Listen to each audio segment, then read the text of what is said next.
अच्छा मुफ्ती साहब, मुझे ये बताइएगा कि सुनने में ये आया, क्योंकि हम सुनते रहते हैं या देखते रहते हैं सोशल मीडिया पर, कि बाजू की पैमाइश करते हैं कुछ इंची टेप लेके जैसे इस तरह, तो वो फिर कुछ सूरतें पड़ते हैं और छोटा हो जाता है बाजू या उस जो है वो भी माप। तो क्या इसमें सदाकत है, क्या सूरत है? आपकी बात ठीक है, लोग इस तरह कर रहे हैं, लेकिन जहाँ तक मैं जानता हूँ ना, इसका हकीकत से कोई ताल्लुक नहीं। अच्छा, आप किसी को मंगवाएं, मैं अभी आपको करके दिखा देता आए जी, हमारी टीम में से एक शख्स आ जाए, आए उधर आए, कारी साहब के पास आए। हूँ। इधर आ जाएं, करीब आ जाएं। ये आप पेंसिल भी दे दें।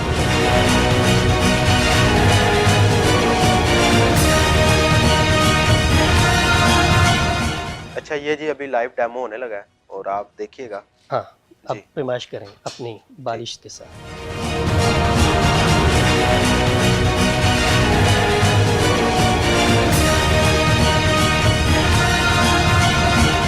ठीक हो गया जी, दोनों तरफ निशान लग गया। जी ठीक छोड़ दें। अब मैं इस पे करता हूँ पढ़ाई। ठीक।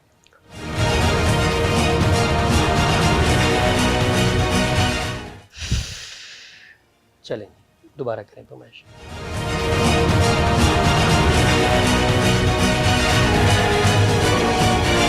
छोड़ें। अब कैमरे में दिखाइएगा। ये देखें, इतनी बढ़ गई है, इतना बाजू बढ़ा है। ये क्या हो गया कारी साहब, इस पे तो जादू निकल आया। ऐसे जादू साबित करते हैं जबकि इसका हकीकत के साथ कोई ताल्लुक नहीं। उस बंदे के तो रंग उड़ गया। आपका सवाल ये था कि आप इस तरफ क्यों आए हैं। हम इस वजह से ही आए हैं कि हम हकीकत बताएं लोगों को। अच्छा, अब मसला क्या है, ये होता क्यों है? ये होता ये है कि जब मैंने पहले पैमाइश की थी तो बाजू यहाँ पे था। हाँ ठीक हो गया। ठीक है। दोबारा जब की है तो थोड़ा सा इसको ऊपर किया है, एंगल चेंज हो गया। एंगल चेंज हो गया, जिस्म अकड़ गया। अब यहाँ पर मेरे ज़हन में एक बात आ रही है, कोई बंदा जिसको पहले ही इतनी टेंशन है घर से, वो आपके पास आया है इसलिए कि मैं चेक करवाऊं मेरे पर जादू तो नहीं है, उसने तो यकीन कर लेना आकर। यही तो 2 नंबरियां चल रही हैं। ओए होए, इन 2 नंबरियों की निशानदेही करने के लिए हम इस मैदान में आए हैं। इसी वजह से आपका इस जो है वो हाँ फील्ड में आना हुआ है कि लोगों को हकीकत बताई जाए। तो फिर जो आप बात कर रहे हैं उस पर कैसे यकीन किया जा सकता है, पानी वाली बात पर? देखें, पानी, एक बंदा खुद से पानी ले रहा है, उसको पहले टेस्ट कर ले। हाँ पहले टेस्ट करे, अपनी मर्जी से पानी लेना, किसी का लाया हुआ नहीं। मैं यहाँ पे भी आपको एक बात बता देता हूँ।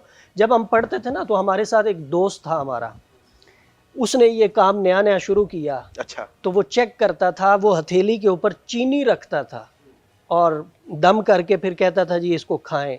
चीनी कड़वी हो जाती थी तो जादू है, चीनी मीठी रहती थी तो कुछ नहीं होता था। अब उसने ना जी मैंने कहा मुझे भी चेक करो। उसने कहा जी ठीक है। कहता अभी नहीं, कुछ देर बाद करता हूँ। कुछ देर के बाद आया, उसने कहा जी चीनी लेके आओ। चीनी ले आया, उसने मेरी हथेली पे रखी, उसने दम किया। दम करने के बाद उसने मुझे कहा कि जी आप इसको खाएं। मैंने चीनी को मुंह में डाला तो चीनी कड़वी जहर, और मेरे रंग उड़ गए। अल्लाह यार क्या मसला। अब दोस्त था, थोड़ा सा उसका मिन्नत तरला किया कि मामला क्या है, सीन क्या है। उसने कहा जी उंगली के साथ दवाई लगी होती है कड़वी, जब हम दूसरे बंदे की हथेली पे रख के चीनी को दरमियान में उंगली फेरते हैं ना, तो वो कड़वी दवाई चीनी को लग जाती है और वो खाता है। चीनी कड़वी होती है, वो समझता है कि जादू है मेरे ऊपर। हाल उसे तसल्ली होती है ना कि चीनी वो खुद लेके आया है और उसकी हथेली के ऊपर है, उसके अंदर किसी चीज़ की मिलावट नहीं हुई। अच्छा, कहना भी उसको है कि अपनी चीनी खुद अपनी लेकर चीनी आओ, लेके ताकि आओ। उसको और यकीन हो जाए।